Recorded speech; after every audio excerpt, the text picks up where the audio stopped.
Hello, welcome to my very first Q&A planty video.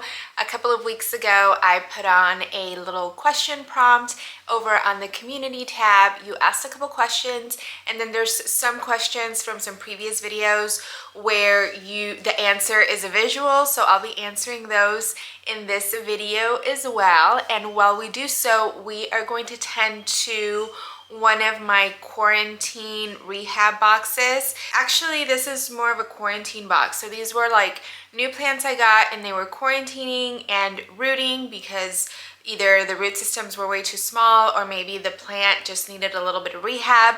And I'll show you and tell you a little bit about the plant as we go. And I hope you enjoy this video. Let's get started.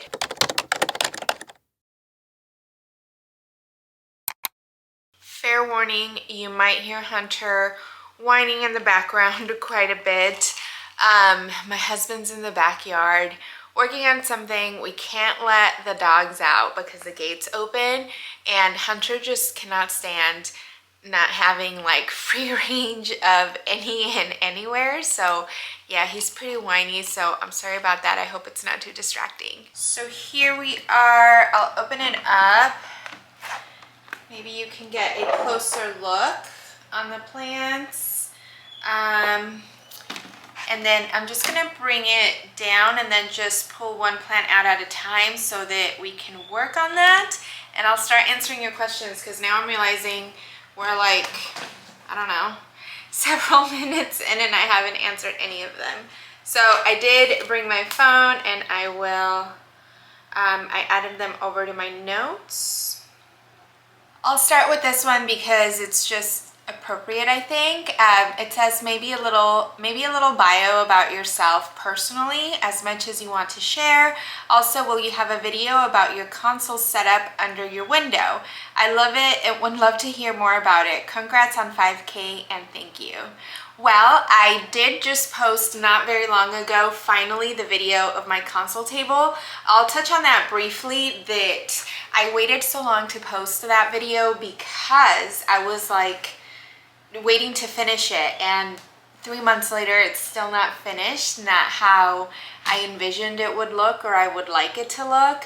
But I did post the video and it's up, and I'll link it down in the description below in case you want to check that out. So just briefly, most of these are going to be moving into a more permanent pot, and like again, they're permanent substrate. That's what we're doing with most of these, but I will show you them as we go. This is the first one, and it's a dark phoenix, and these are from Cartel Down. And this one's grown so well. This came in a tiny little seedling, and it's done so nice. And I don't know if you can tell, but the color of the new ones, it's this like goldish, brownish, reddish. It's really, really pretty. But like, look how pretty this leaf. So yeah, actually this is already in pond, so it's basically just like an upsize. So a little bio about me personally, non-planty, is I went to school for business and also fashion management and merchandising. I worked in fashion for, geez, I don't know, a very, very, very long time, like 13 to 15 years. And I loved it for a really long time. I was mostly in buying towards the end of my fashion career. I did some like B2B sales, which was a lot of fun. Again, I loved it for a very, very long time until I didn't. I just want to show you these roots. Aren't they, like, I don't know if you can see how fuzzy they are. They look so good. Yeah, I loved it.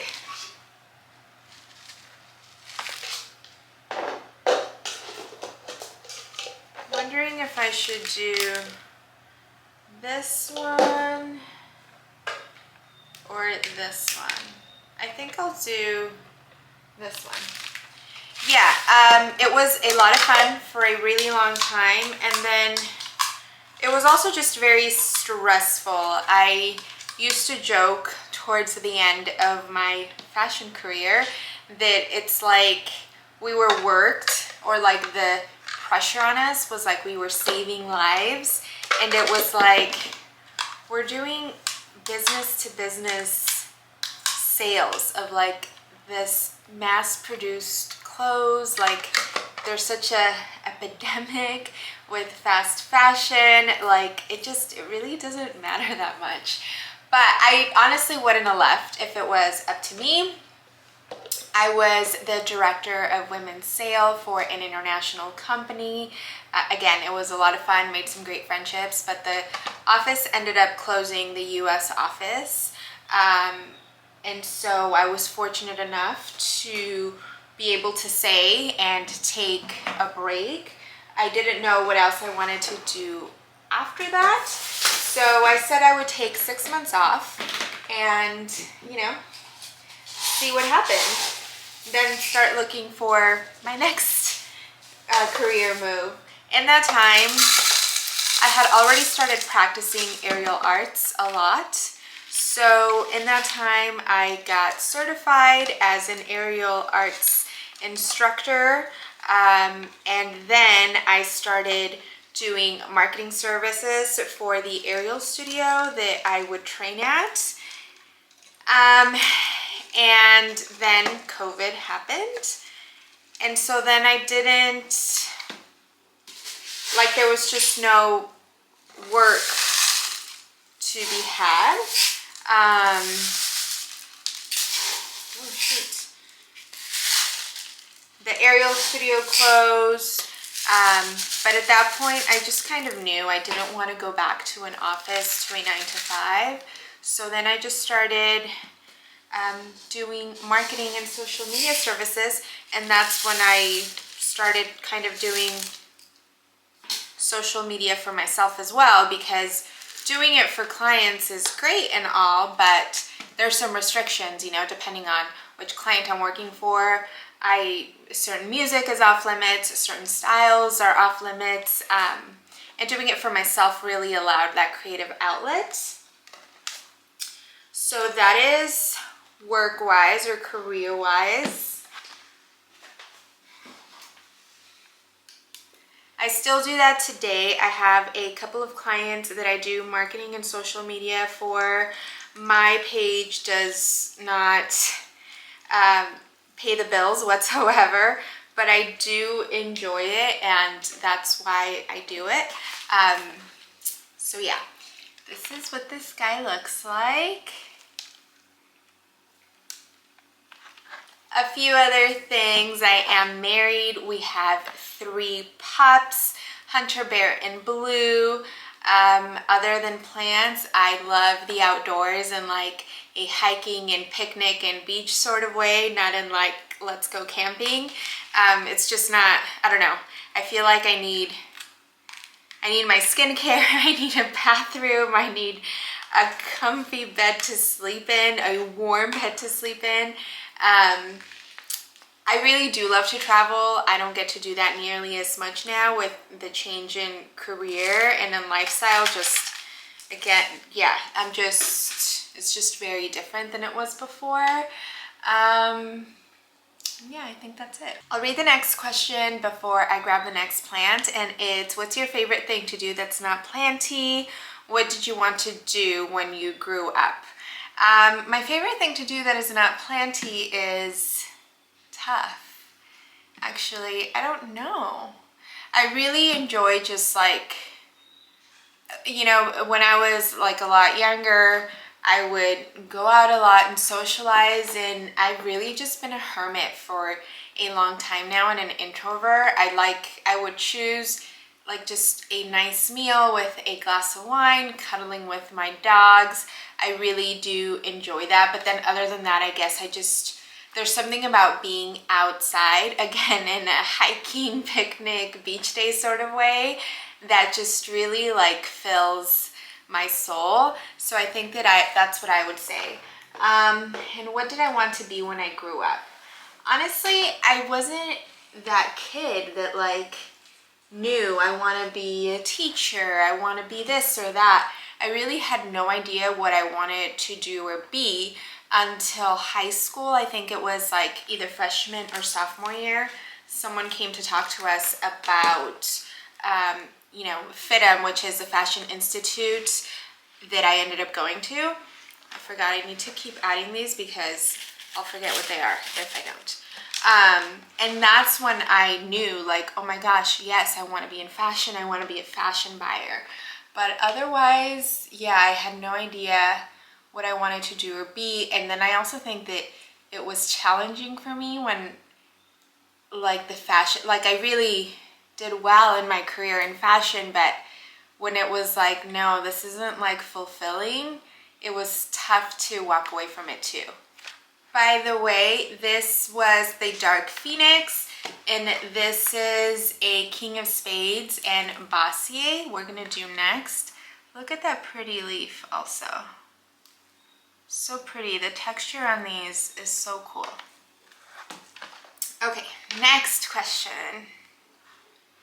When you're propagating the alocasia corms, how much water or nutrient solution are you putting in each container? So I usually don't add nutrients until there are roots, and then I'll show you, we're not going to do anything with this one. But basically I add water until the substrate is all moist like this. I hope that that's clear. So usually I fill up, like the water starts to pool till about right here, and then I just keep an eye to make sure that the substrate stays moist at all times, because the second that this goes dry, it's going to start sucking moisture from the roots or the plants, and then it can really affect it or not make it at all. That was quick, so let me show you. Let's jump into the next question. I've been adding systemic insect control to my plants in my soilless mix, but not sure what you use with plants that are in pond. Any suggestions? Thanks for the great videos. Thank you for watching. So actually, yes, I just did some research about an alternative to systemic granules, because systemic granules can't, like, they're not supposed to work in pond, even though I have had people tell me that it works for them in pond. It definitely, where did I leave it? It definitely reduces the pest or what have you, but according to systemic granules and that company, they're not meant for semi-hydro. So I've been doing research on this other thing, and I don't remember the name right now, but I'll put it in the screen. And it's also supposed to be much safer than systemic granules, because you know systemic granules are awful for us and the environment and everything. And it's also safe for semi-hydro, or like made for semi-hydro. So I'll put the picture of it on the screen and I'll link it below. I will say I don't have results for it yet to share, but just kind of like preliminary research that I've done on it. So I hope that helps. Can you do a houseplant tour? Yes, I will try my very best to have a houseplant tour for you this month. I've been trying, it's just, I don't know, I feel like something's always like, I'm like, well, I really want to fix that planty area, or I want to make sure that I clean the cabinet first, but I will, it is on my list of things to do for November. Does it help the alocasias to take off the corms, or can they just fill up the pot? Yeah, it doesn't like hurt the plant to keep the corms. You can keep them and keep filling the pot, which is, you know, a really great strategy to get yourself a nice full pot. The only thing to look out with that is that they do tend to, when there's like too many plants in there, then they are going to need a much bigger space and water that much more frequently, because there's just a lot of roots going on in there. But it doesn't hurt the plant at all to keep them, so that is something that you can choose to do if you like. I'm going to do this 3D printed pot for this one.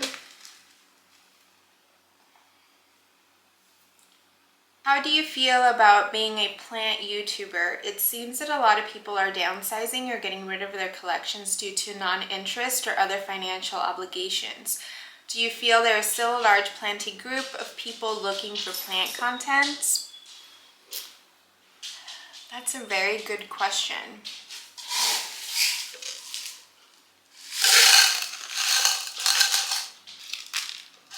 I touched on this a little bit earlier, but basically, yeah, I mean, if I was doing this for money, I couldn't. Having said that, I still find that, you know, my channel is growing. Kind of where I started, or where I am, I have a lot more content is on Instagram. And that is, even though, you know, that's very challenging for its own reasons, I am also still growing there. But I think also, most importantly, I really love doing this, and I am fortunate to be in a situation where I can do it because I work from home. I'm able to create my own schedule. I have a supportive partner. It's for sure, like I said, it's very different than when I had, you know, my corporate job. We're not traveling nearly as much or at all these days and things like that. But yeah, it's I guess it's a little like scary because of course I would like to make some sort of money from this and hope that even if it was just a little supplemental thing that I could do, like that would be wonderful because I love it so much. But and I really don't want to go back to a corporate job. But ultimately I'm doing it because I love it.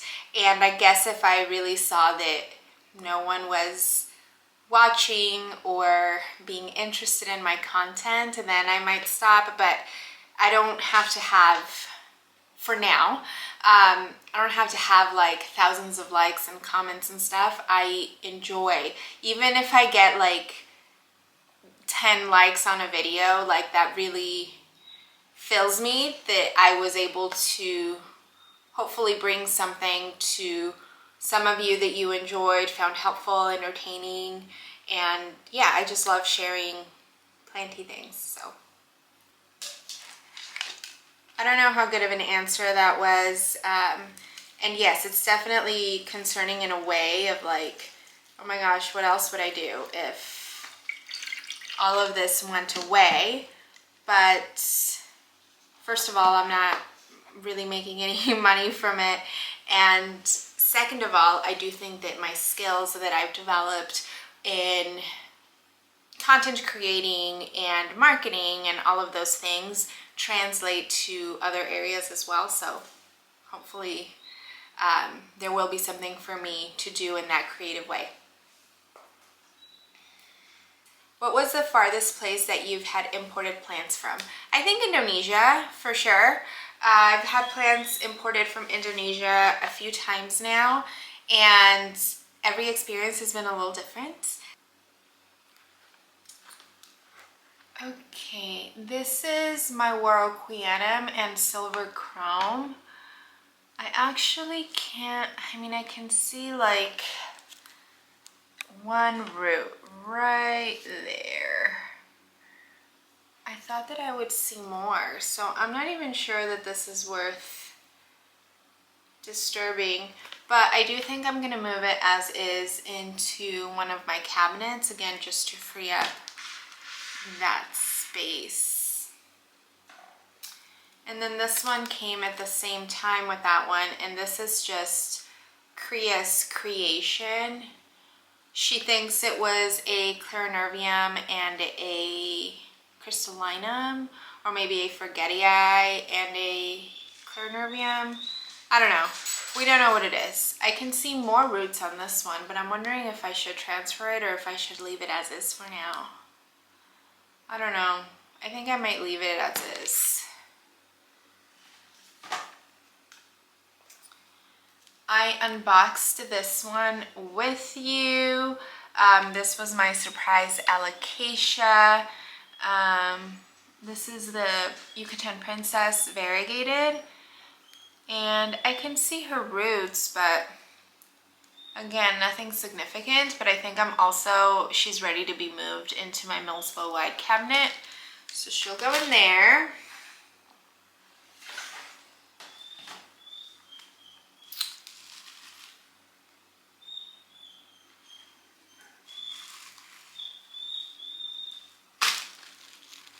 This is my Hoya Caudata Silver.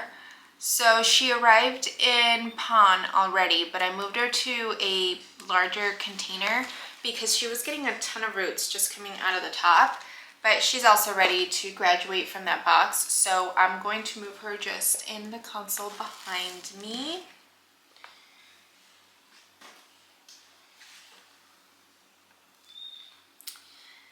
Okay, something we can finally do something with.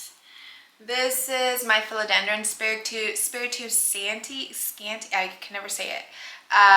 But this arrived just not in the best condition. It wasn't doing really well. So I removed all the soil, placed it in fluvial stratum. I can see lots of really good roots. This is going to,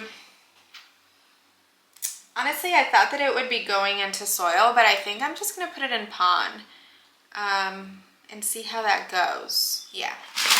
Someone asked, can you share how you did the cord management on your console, pretty please? Yes, I will add some footage of what that looks like, but I used zip ties to put the cords together, like anything that was slack between the lights, and then also zip ties to zip tie it to the legs of the console just to try to keep everything as tidy as possible.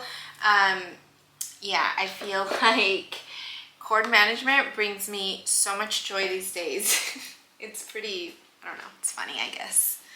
I think I'm gonna use this self-watering pot. I was going to put it in an aroid mix, but since I'm not really familiar with this philodendron and it did kind of give me trouble and I had to rehab it quite a bit, I'm going to just add it into pond and see how that goes. I'm looking, oh, here it is. I was like, where is my wick?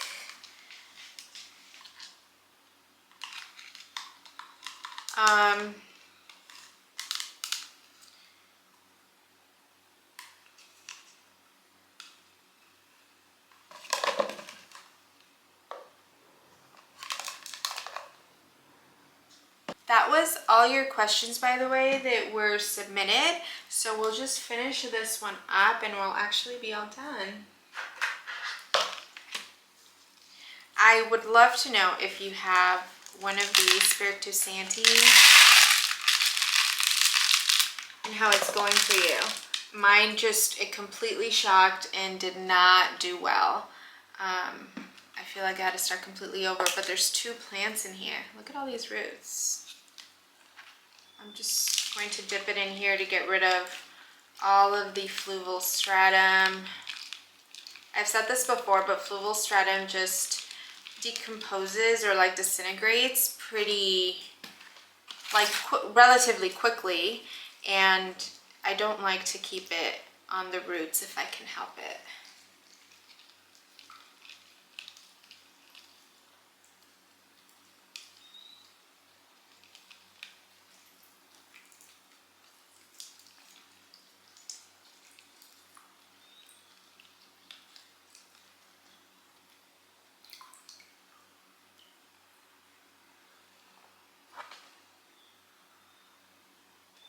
Okay, here are these roots. Looks so good, huh? I would love to know what kind of videos you'd love to see from me. If you have any suggestions. Also, do you like these Q&A type of videos?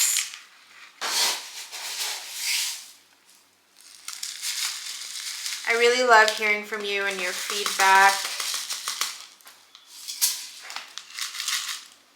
And obviously, you know, try to accommodate what you want to see more of, what you don't want to see at all of those things.